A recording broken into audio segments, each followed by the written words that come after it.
1 sampai 5.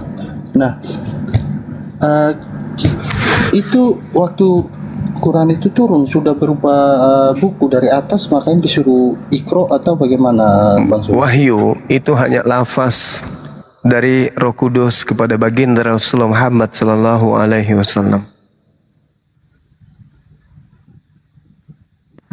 Jadi artinya Iqra itu bagaimana, Bang Suma? Karena yang saya ketahui kalau Iqra berarti kita membaca yang tertulis.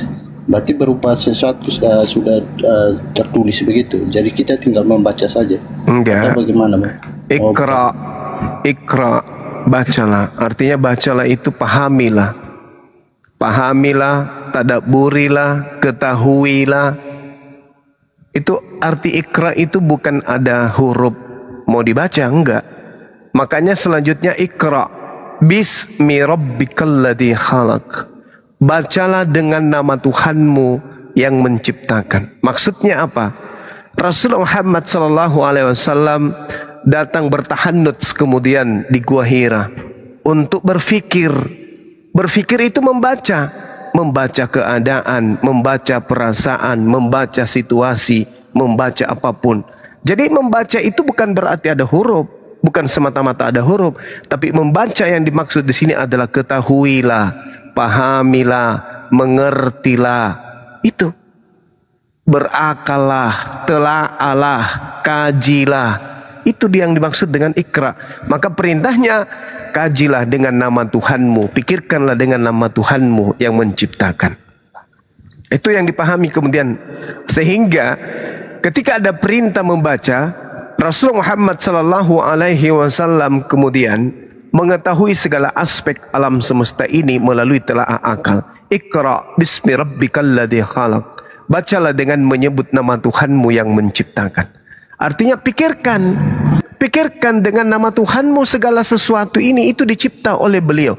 Beliau datang bertahannuts di gua itu karena mencari Tuhan.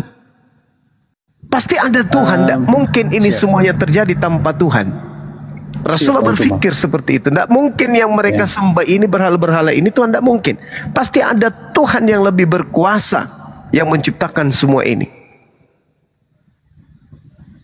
Oke, Bang Suma. Jadi tadi saya sudah dapat dalilnya di Al-Alaq 1-5 itu dikatakan itu sebagai dasar kenapa kitab Bang Suma itu dihafalkan seperti itu.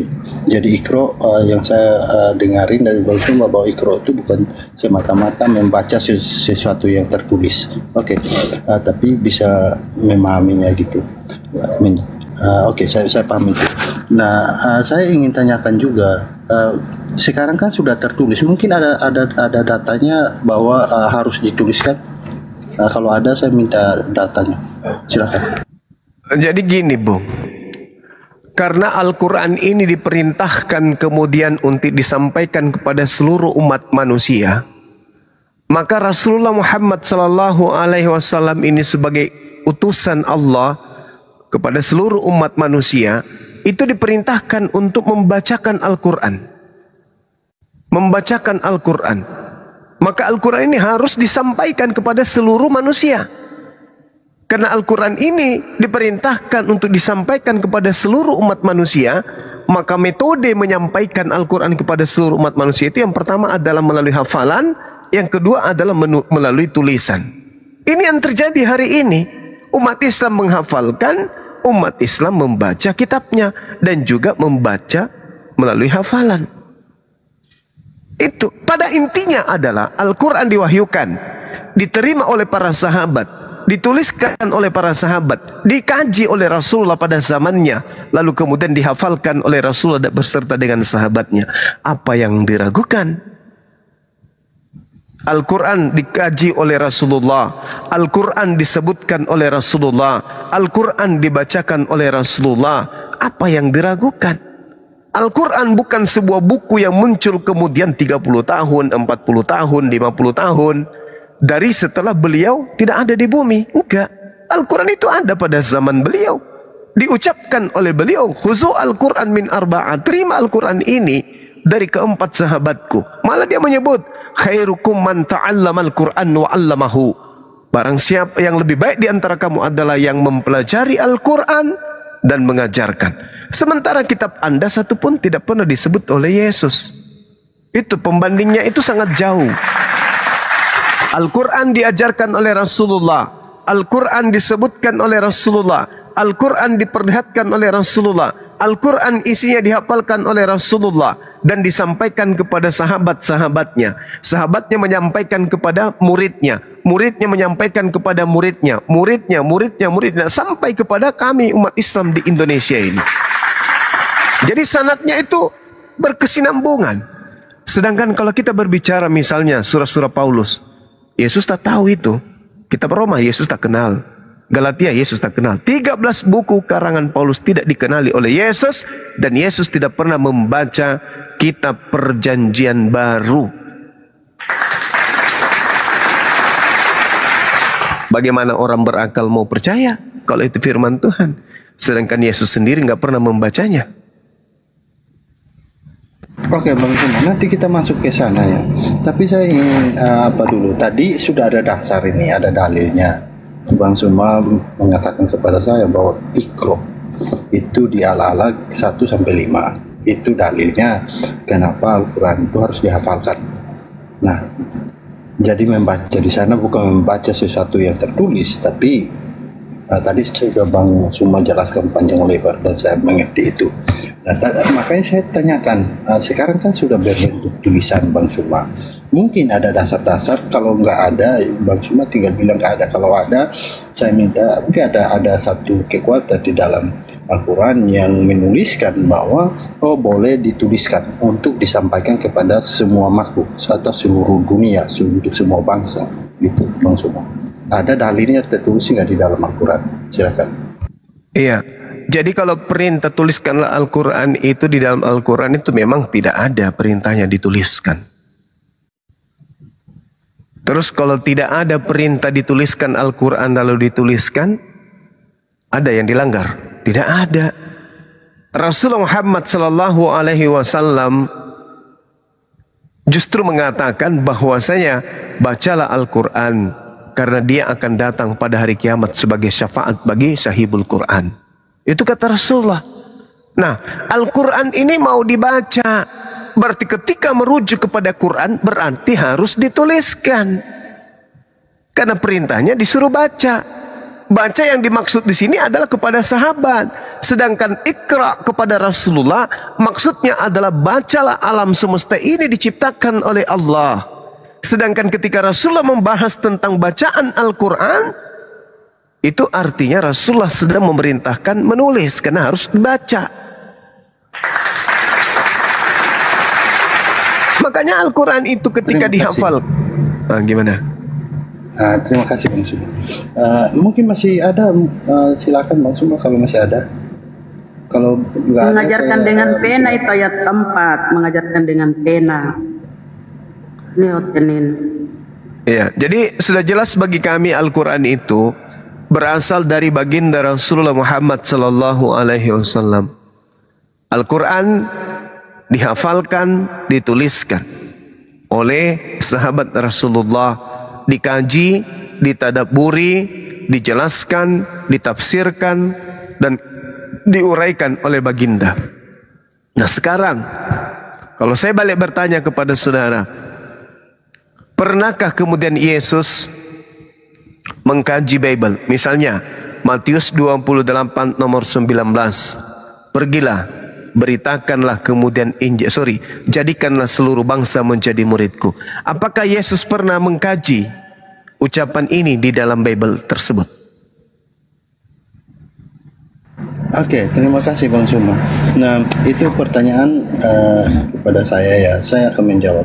Begini Bang Suma, segala sesuatu yang dituliskan di dalam Alkitab itu diilhami oleh itu kata Paulus. Itu diilhamkan oleh itu kata Paulus. Yang saya tanya, ada di sana ada perkataan-perkataan Yesus. Yang saya tanya, pernahkah? Begini, sebentar Bang Suma. Tidak mungkin Yesus kan yang membawakan ajaran itu. Tidak mungkin dia seolah guru. Iya, itu klaim saudara. Itu klaim saudara yang dengar dulu Bang Suma. Kalau kita saya tidak butuh jawaban yang bukan pertanyaan saya. Untuk apa Anda bicara kalau saya tidak tanya? Seperti saya Anda tanya, saya jawab sesuai dengan pertanyaan. Pertanyaan saya, pernahkah Yesus menjelaskan isi dari Matius 28 nomor 19? Itu loh pertanyaan saya. Jadi di Alkitab itu Bang Suma itu menuliskan ada perkataan Yesus, ada kisah-kisah sejarah, ada nubuatan dan lain-lain, masih banyak.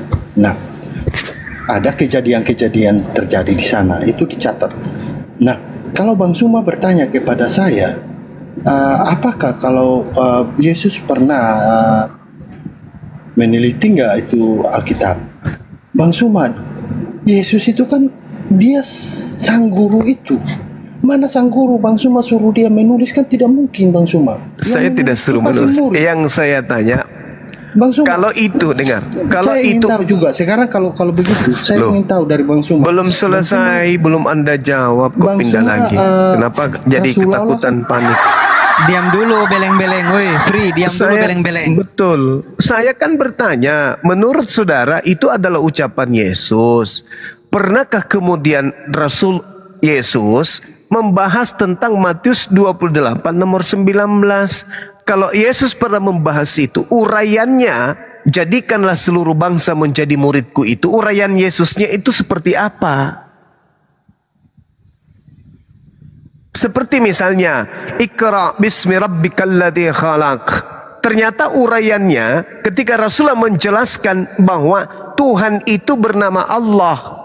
Tuhan kita adalah Allah. Dialah Allah, Tuhan kita, tak ada Tuhan yang lain. Dialah yang menciptakan segala sesuatunya. Rasulullah kemudian menjelaskan makna daripada Al-Quran. Penjelasan Rasulullah terhadap Al-Quran inilah yang disebut hadits. Inilah yang menjelaskan tentang Al-Quran itu adalah Nabi Muhammad. Sekarang ketika ada perintah yang dipercayai oleh saudara Kristen, beritakan, jadikanlah seluruh bangsa menjadi muridku. Ada enggak penjelasan Yesus tentang ucapan tersebut? Ini kan tulisan yang muncul di dalam kitab saudara, nama kitabnya Matius. Pertanyaan saya, kalau ini betul ucapan Yesus, ada dong ucapan Yesus yang mengkaji tentang itu?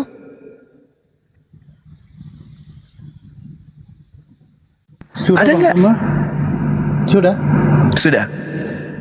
Itu Bang Suma bisa baca itu di perumpamaan yang Yesus buat, yaitu tentang menabur benih di semak duri, menabur benih di pinggir jalan, menabur benih di tanah yang berbatu-batu. Itu ada penjelasannya, itu dijelaskan oleh Yesus. Jadi Matius 28 nomor 19 yang saya tanya Bang. Yo, Matius 28 itu kan perintah. Iya, ada nggak penjelasan Yesus tentang perintah ini? Oh, perintah tidak perlu dijelaskan lagi, itu perintah. Ya, itu menurut saudara karena mungkin tidak ada. Kalau tidak ada bilang aja tidak ada. Saya buka saudara sebentar, saya buka. Silakan. Matius 28 ya, Matius 28. Ayat berapa saudara? 19. Nomor berapa? 19. Sebentar.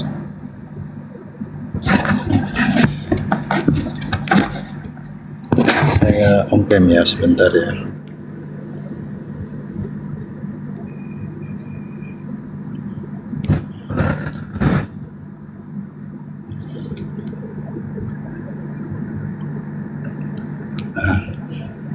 Bisa tolong dibesarkan?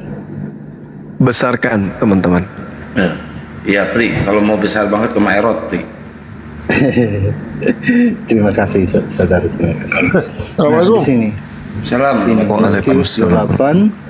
Matius 28 ya, ayat 19. Karena itu pergilah, jadikanlah semua bangsa muridku dan baptislah mereka.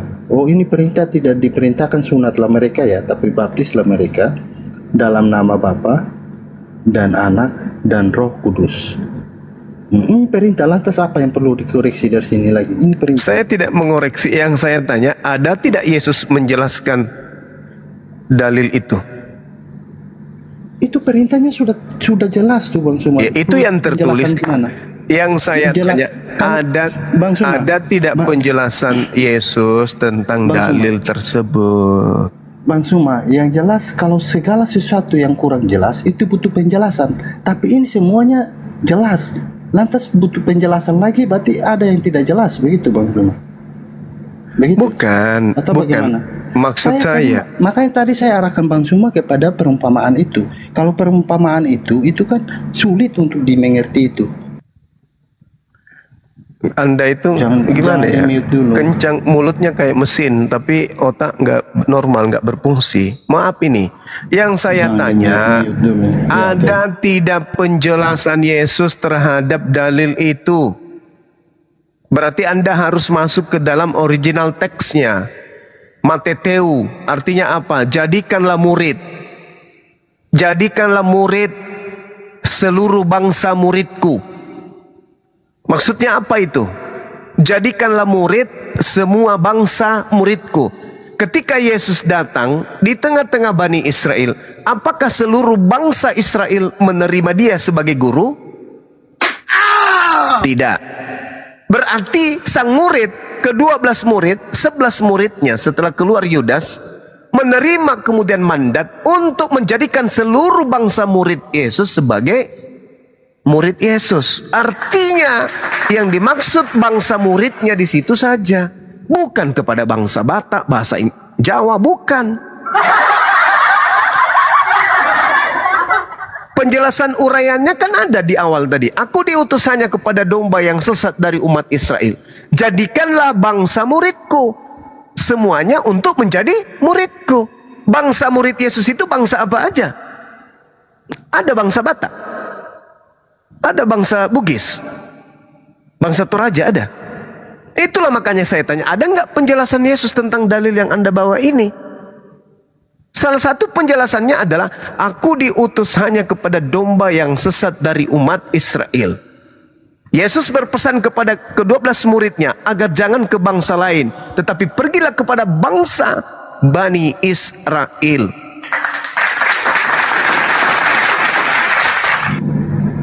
Oke Bang Suma, jadi di sini perintahnya sangat jelas Bang Suma. Tadi sudah membantah apa yang sudah Bang Suma bilang ya. Nah, karena itu pergilah jadikanlah semua bangsa murid. Bangsa murid, jangan dihentikan di situ. Jangan bangsa muridku. Menjadi Bang Suma, saya besarin lagi. Saya besarin lagi Bang Suma. Ini saya sudah besarin ini lagi. Kalau orang seperti ini so pintar begini jadinya. Bangsa muridku dan baptislah mereka. Di sini iya, tidak pertanyaan saya, selain di pertanyaan saya, bangsa murid Yesus itu bangsa apa aja? Semua bangsa Bang Suma, dikatakan semua bangsa, kalimatnya jelas, semua bangsa. Jadikanlah semua bangsa, jadikanlah murid. Jadikanlah murid. Bang Suma mulai rubah ayat dah, mulai rubah perkataan ayat dah, mulai. Anda berani masuk ke original teks? Ini semua bangsa loh muridku. Anda berani, pertanyaan saya, Anda berani masuk ke original teks? Saya bukan ahli bahasa saudara. Ya, makanya jangan ngotot. Mateteu itu artinya jadikanlah murid. Itu artinya tuh, jadikanlah murid seluruh bangsa muridku.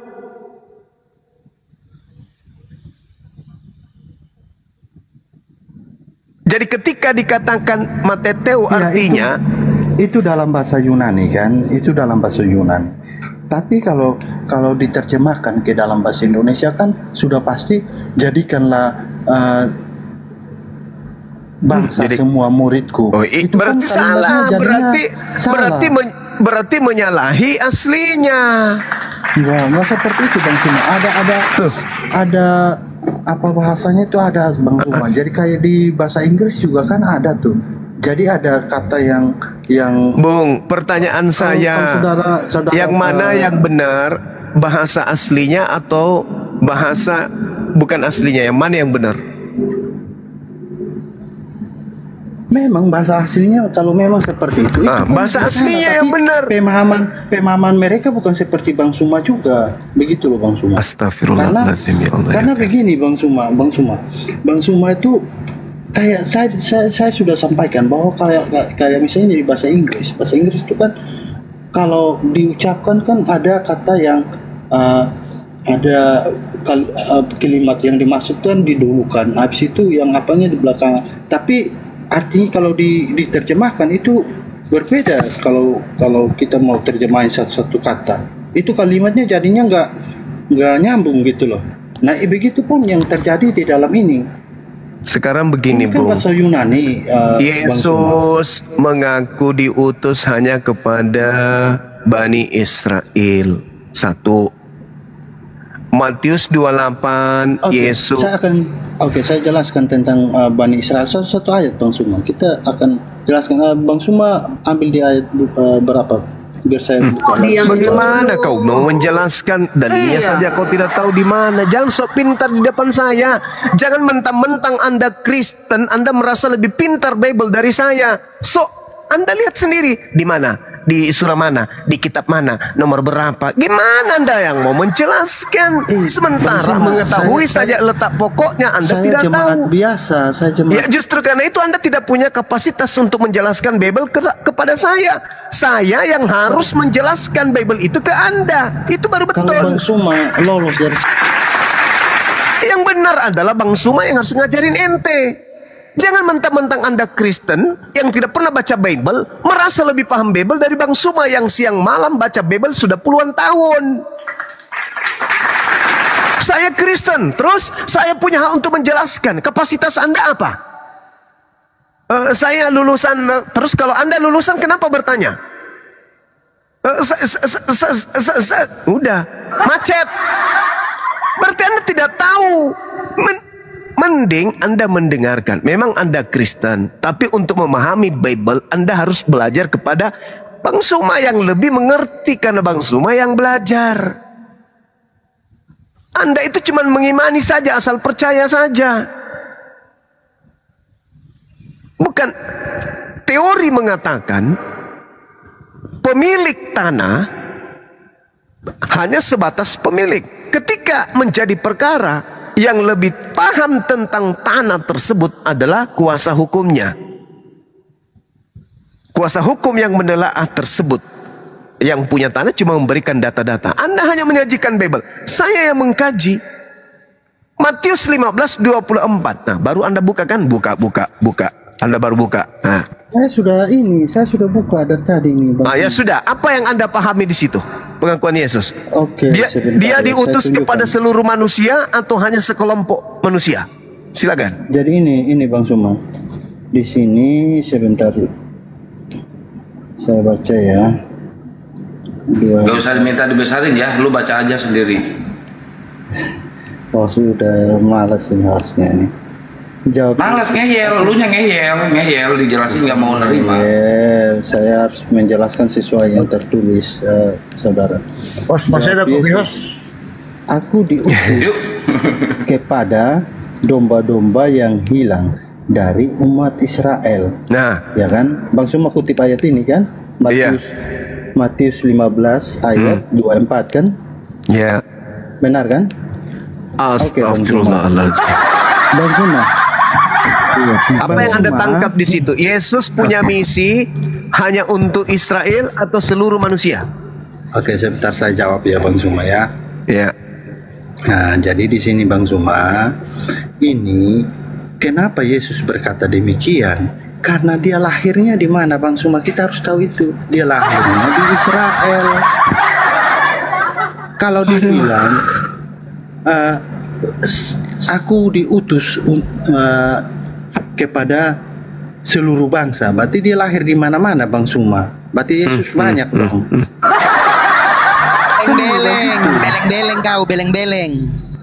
Loh, itu namanya Anda berasumsi, Bung. Bukan asumsi Bang Suma. Dia berkata, saya diutus untuk domba-domba yang hilang dari Bani Israel. Karena dia memang diutus itu lahirnya harus di Israel Bang Ajaran Suma. Paulus ini Bukan untuk seluruh manusia atau Yunani. enggak? Saya tanya, ajaran Paulus ini untuk seluruh manusia atau hanya untuk orang Kristen saja? Untuk seluruh manusia. Berarti Paulus lahir di mana-mana? Untuk seluruh manusia. Berarti Untuk Paulus seluruh- lahir kalau di ajaran. mana-mana. Kalau Saya kembalikan ajaran. bahasa Anda nih. Berarti Paulus Ajaran. lahir di mana-mana. Kalau Abang Suma bertanya kepada saya, Paulus diutus di mana?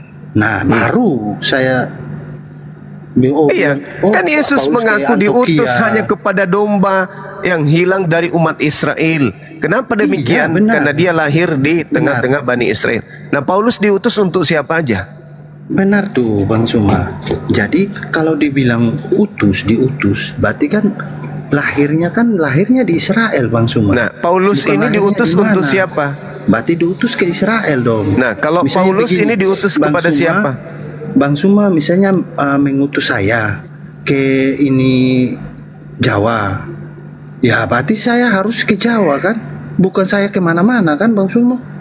Begitu maksudnya. Jadi di sini ayat ini menjelaskan tentang hal itu Bang Suma. Ya sudah, kamu baca Kisah Para Rasul 13 nomor 23 coba.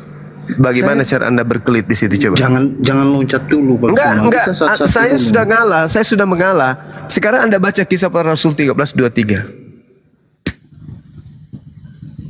Cuma jangan mengalah begitu Bang Suma nih. Ya, gimana saya tidak Kisah- mengalah Kisah Para Rasul. yang saya 13 nomor 23.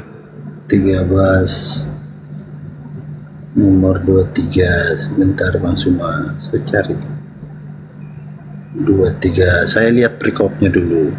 Ke Antioquia dan Pisidia. Oke. 23 ya. Itu dimulai dari ayat 13. Bang Suma copotnya di ayat 23. Oke. Dan dari keturunannya lah, sesuai dengan yang telah dijanjikannya, Allah telah membangkitkan juru selamat bagi orang Israel, yaitu Yesus. Membangkitkan juru selamat bagi siapa? Israel. Dua. Anda orang mana? Yesus bangkit di mana Bang Suma? Dompala. Udah deh, silakan, kau, silakan. beleng-beleng. Sahabat yang lain silakan. Biar Beleng-beleng, rasanya. Free, beleng-beleng Silakan, kau, silakan. beleng-beleng. Maaf saudara, biar beleng-beleng. teman saya yang lain. Ini Silakan. kita berbicara sesuai data kan? Nggak usah, nggak nyambung kau dari tadi, nggak Dan nyambung. fakta, bukan data Dan saja, fakta tapi apa? fakta Faktanya juga. kau beleng-beleng. Sukivi, Anda itu masih kecil Anda. Iya, Belajar masih banyak kecil dulu, kau udah Anda tua belajar beleng-beleng. Udah dijelasin kau, aku hanya diutus kepada Bani Israel. Hanya. Anda makan banyak-banyak dulu biar besar sedikit dulu baru diskusi sama saya. Nah, kecil Diskusi Anda. kau. Bukan masalah kecil, Bung. Masalahnya kau nggak nyambung. Bibel kau Masih- aja nggak tamat kau. Kau mau nanya Iman- Al-Quran. Al-Quran terlalu Iman tinggi. Anda tuh masih masa pertumbuhan, saudara. Makan banyak-banyak dulu. Baru Dari diskusi tadi dengan kau saya. nggak nyambung, Bung, ya. Nah, sekarang ku tanya kau nih. Sekarang ku tanya kau. Kalau kau bisa jawab, pintar Silakan, kau. saya Nah, mute. kau jelaskan di Kisah Para Rasul 16 ayat ke-6, mereka melintasi tanah Frigia dan tanah Galatia karena Roh Kudus mencegah mereka untuk memberitakan Injil di Asia. Itu apa maksudnya? Para Rasul 16 Ayat 6. ayat 6. Kau jelaskan Sebentar, itu. Saudara, Kisah Para Rasul 6. Nggak ada saudara-saudara. Kita nggak Ayat saudara. 6. Nggak mau aku saudara sama kau. Kalau Anda nggak mau saudara itu urusan Anda. Jadi di sini Paulus menyeberang ke Makedonia. Itu perikopnya ya, dimulai dari ayat 4 sampai ayat 12. Saudara copotnya di mana? Ayat 6. Baca Ya. saja, baru kau jelaskan itu. Oke, saya Copot-copot, baca. kau aja copot-copot Sebentar. ayat Al-Quran. Saya baca saudara, saya baca. Mereka melintasi tanah Frigia dan tanah Galatia karena Roh Kudus. Nah, ini Roh Kudus mencegah mereka untuk memberitakan Injil ke Asia. Nah, itu kan Roh Kudus belum mengizinkan saudara. Terus? Gini aja pertanyaannya. Gini. Roh Kudus belum mengizinkan. Di mana pada saat Yesus itu. di mana Yesus pernah menyebut Kristen? Oh, rubah lagi, rubah pertanyaan lagi. Karena kau Apa lagi? kemana-mana. Berapa orang nih? Pandai kali kau. Oh, jadi intinya Roh Kudus belum ngasih mandat ya kepada Paulus untuk pergi ke Medan gitu ya. Oke. Iya kan harus segala sesuatu. Iya, dihalangi berarti ya. Harus sesuai dong. Mandatnya sesuai untuk dengan, pergi ke Medan. Perintah, iya kan? Jadi tahun berapa itu Paulus diutus ke Medan itu? Ini Bang, siapa nih yang bertanya nih? Palopo. Gitu. Palopo. Aduh, Pak Palopo lagi pusing ya kita nih. Pak Palopo. Belum, tenang. Lanjut dulu Bang Zulkifli. Pak Palopo, ini diam dulu saya sama Bang Sul ini. Iya, lanjut. Hari ini telah lahir Yesus Kristus juru selamat di kota Garut. Nah, mau bikin apa tuh di kota Garut? Buat dodol. Itu pertanyaannya begini. Tadi kan begini Bang Palopo. Tadi kan diangkat hari ini tentang Yesus jelas kau diutus, ini apa Yesus diutus hanya untuk domba-domba yang hilang dari Bani Israel. Nah, saya sudah sampaikan itu data yang tertulis dan sesuai dengan apa yang terjadi, kenyataannya seperti apa, itu sudah saya sampaikan bahwa itu dituliskan seperti itu karena dia memang lahirnya di Israel dan diutus kan ini sekarang masuk kepada diutus kan tadi diutus. Jadi kita lari lagi ke kan jawabnya begini, karena memang dia lahir di Israel dan untuk bangkit tadi di bawah ayatnya di Kisah Para Rasul tuh Bang Suma bawahnya itu Kisah Para Rasul itu bangkit. Nah bangkitnya juga kan di Israel, bukan dia lahir di Israel tuh bangkitnya di Garut terus matinya di ini. Jangan ke sana dulu. Amerika kan enggak kan? Enggak, jangan ke sana dulu. Enggak, bukan gitu, bukan di Amerika, lahir di Garut, matinya di Medan. Iya. Dia kan lahir di tidur dulu. Ini satu-satu dulu nih, pusing ini. Iya. Dia kan lahir di Israel. Iya. Dan diutus untuk kan kata diutus berarti dia harus lahirnya di Israel begitu loh. Iya, betul. Kan? Dia kan lahir di Israel. Kan gitu. Nah, itu diutus kan kata utus tuh berarti dia harus dulunya itu di Israel begitu loh. Paham kan? Iya, kan dia lahir di Israel. Betul? Nah, dan diutus untuk begini Bang Palopo. Bang Palopo jangan buat bingung saya Bang Palopo. Begini. Tadi kan saya sudah jelaskan. Diutus itu karena kenapa dikatakan diutus untuk Bani Israel? Karena dia lahirnya di Israel. Seandainya dikatakan diutus, ya kan, untuk Bani Jawa. Begini. Ini penjelasan sederhananya. Dengar dulu. Dengar penjelasan sederhananya begini. Seorang duta besar nih diutus oleh Presiden Republik Indonesia Arullah Jokowi ya, diutus ke suatu negara.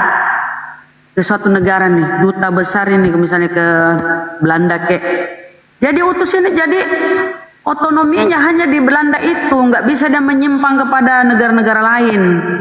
Ya, duta besar bagi negara Belanda dari Indonesia, berarti dia mewakili kita di sana, negara Indonesia di sana. Jadi Yesus kan berkata, aku diutus hanya kepada hanya. Berarti kalau dia itu diutus hanya kepada bangsa Israel, ya dia terkhusus kepada Bani Israel, bukan kepada Bani Batak. Bani apa yang Bunda lain? Rama. Oke, siap. Oh, makanya di situ Bunda tadi Rama. disampaikan sebentar. Kau kalau kita ngomong juga kau cerewet. Tadi disampaikan kan datanya di Kisah Para Rasul itu 13:34 bahwa Allah membangkitkan juru selamat bagi orang Israel, yaitu Yesus bagi orang Israel. Oke, nggak ada di situ tertulis bagi orang Batak, orang Makassar, orang Tator, nggak ada, bagi orang Israel. Oke bro. Kecuali kok ada datamu tertulis, oh bagi orang Israel, orang Batak, orang Tator, kan jadi khusus gitu. Bukan untuk mereka, bukan untuk dunia aku berdoa, melainkan untuk mereka aku berdoa. Ya, kemudian di Yohanes 15 ya, 10:15 dia berpesan kepada murid-muridnya. Dia mengutus murid-muridnya berpesan, jangan kamu menyimpang kepada bangsa lain atau masuk ke dalam kota orang Samaria, melainkan pergilah kepada domba-domba Bani Israel. Dia disuruh diperintah kepada Bani Israel, selalu Bani Israel. Kemudian ketika kita baca lagi di Yohanes ya, apa kata Yesus kepada muridnya? Pada waktu penghakiman kembali, pada waktu penghakiman dan kita dihidupkan, dibangkitkan kembali, aku akan duduk di atas tahta bersama dengan ke-12 muridku untuk menghakimi Bani Israel. Bani Israel lagi. Tidak pernah aku tengok di Bible itu untuk seluruh dunia, untuk Berudah kena pelanggaran lagi. Turun lagi? Kena pelanggaran lagi Berudah. Ya Allah ya Rabbi. Kita tunggu Berudah Jadi ya. gitu ya. Oke. Terlalu Jadi Bunda Rama. memaksakan kalian. Saya tengah, nggak usah kontrol panjang lebar lah congormu. Saya minta data lah di mana Yesus Free, untuk free, karesteng. free. Di mana Free. Yesus Free. untuk karesteng, juru selamat bagi karesteng pemakan babi Kalian bang, keroyok abang. ini, saya sendiri nih. Enggak, jawab Gimana aja itu ini? di mana itu Yesus berkata dia itu juru selamat bagi karesteng yang suka Saya makan ngomong babi dulu. nih. Ayo Saya itu ngomong aja dulu. Iya, habis ini saya ngomong. Habis ini saya Kasih, ngomong. jawab. Oke, sudah. Ya, di mana Yesus juru selamat bagi karesteng? Sebentar, Bunda Rama. Tadi Bunda Rama. Enggak, kalau kau panjang tidak lebar, jawab itu saya- kumute ya. Kalau kau saya- tidak jawab kumute saya karena harus tadi ngomong sudah semua. dikasih data kan? Tadi kan udah dikasih Kisah Para Rasul 13:23 atau 32 itu ya. Oh, ini Di situ teruskan diskusinya bagaimana Allah nih, kok? membangkitkan juru selamat bagi orang Israel yaitu Yesus. Sekarang saya minta data. Yesus dibangkitkan sebagai juru selamat untuk orang karesteng yang suka makan babi nih. Coba kasih. Oke, jadi tadi dia minta data itu ya. Itu tadi di Matius itu kan udah ada. Salah satunya Matius berapa tuh? 28 ayat. Untuk orang karesteng, ada di Itu situ kan ada. karesteng. Pergilah jadikanlah semua bangsa muridku. Itu perintah Yesus. Kepada siapa? Itu amanat Kepada agung tambahan, murid-muridnya. tambahan. Kepada- Oh, tambahan. Baca, sebentar sebentar.